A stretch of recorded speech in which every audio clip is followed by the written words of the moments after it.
The Trump administration answering questions of timeline and motive of the firing of FBI Director James Comey.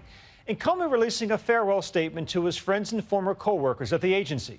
All amidst extreme reaction from lawmakers on both sides of the aisle, wondering what this could mean for our country going forward. Here's ABC's David Wright. Tonight, the president, who complained so loudly about the rigged system in Washington, now seems to be holding all the strings. Why did you fire Director Comey? Because he wasn't doing a good job, very simply. He was not doing a good job. Not only did the administration brush off questions about Trump's firing of FBI Director James Comey, President Trump made the right decision at the right time. The White House also sought to move past Comey's ongoing investigation into Russian meddling in the November election, which includes whether there was any coordination between people associated with the Trump campaign and the Russians. Let's put it behind us, let's move on, and let's focus on what we need to do to turn our country around. Then today, in an ironic bit of timing, the president held an Oval Office meeting with some of the same Russian officials known to be targets of that investigation. There's the president shaking hands with Russian Ambassador Sergei Kislyak. Big smiles all around. The image captured by Kremlin photographers. The White House press corps kept out of the room. They weren't far away. It was a packed White House briefing room. Filling in for Sean Spicer, Sarah Huckabee Sanders. Isn't it true that the president had already decided to fire James Comey, and he asked the Justice Department to put together the rationale for that firing? No. When did he make the decision?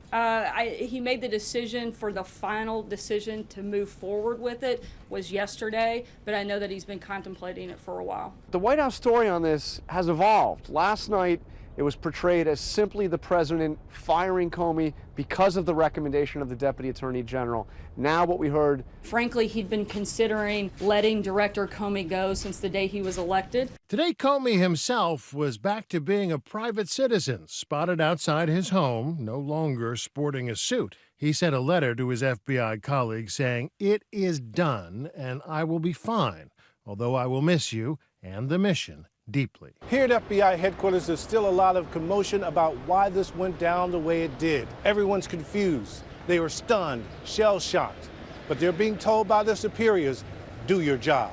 Over in Congress, lawmakers were caught off guard, too, including the senator leading one of the key investigations. The timing and the reasons for this decision made little sense to me. And I don't think I've heard anything since last night that would clarify that in any way. Today's sources told us that Monday, the day before Comey was fired, he had requested additional resources for the Russia investigation, a request the Justice Department denies. A growing tide of Democrats now say this is an effort to slow down that investigation. I think it's all about Russia. It's not about Hillary. It doesn't take a rocket scientist to figure out what this is about. But on the Senate floor, if there was ever a time when circumstances warranted a special prosecutor, it is right now. The Democrats' pleas fell on deaf ears. Here's what we have now, Mr. President. Our Democratic colleagues complaining about the removal of an FBI director whom they themselves repeatedly and sharply criticized. That removal being done by a man, Rod Rosenstein, whom they repeatedly and effusively praised. That man, Deputy Attorney General Rod Rosenstein, wrote the 3-page memo the president cited as his reason for firing Comey.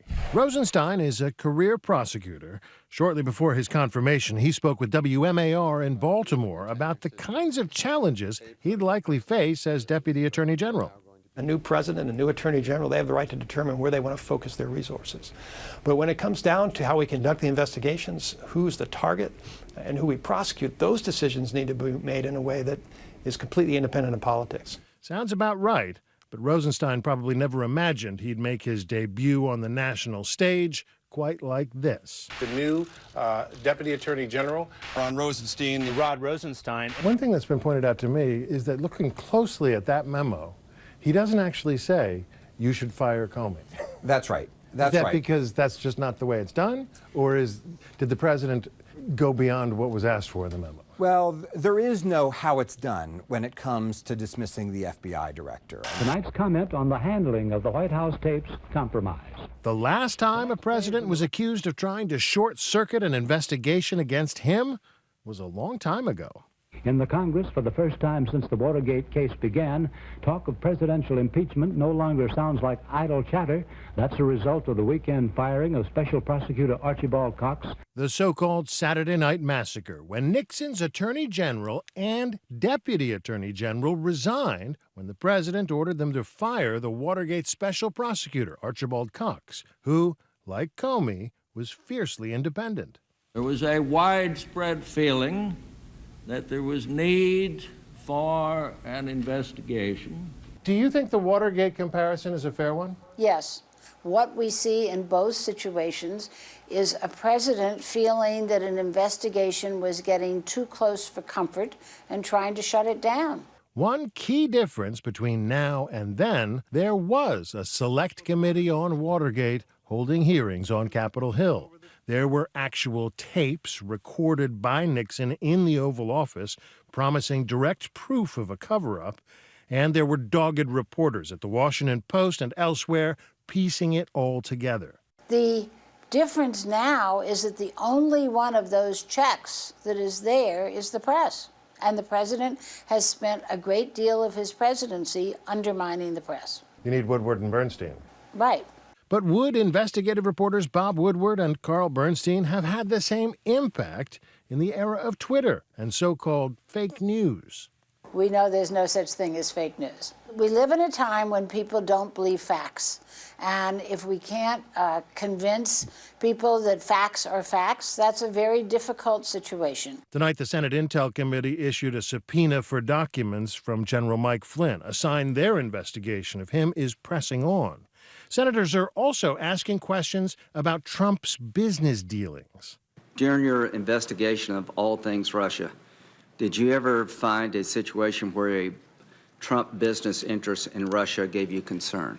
Senator Graham, I can't comment on that because that impacts investigation. Officials tell ABC News that the FBI is increasingly focused on several Trump associates, including Carter Page. Brian Ross caught up with Page, who, along with all the others, denies ever colluding with Russia. It's ridiculous. What's ridiculous about it? Everything.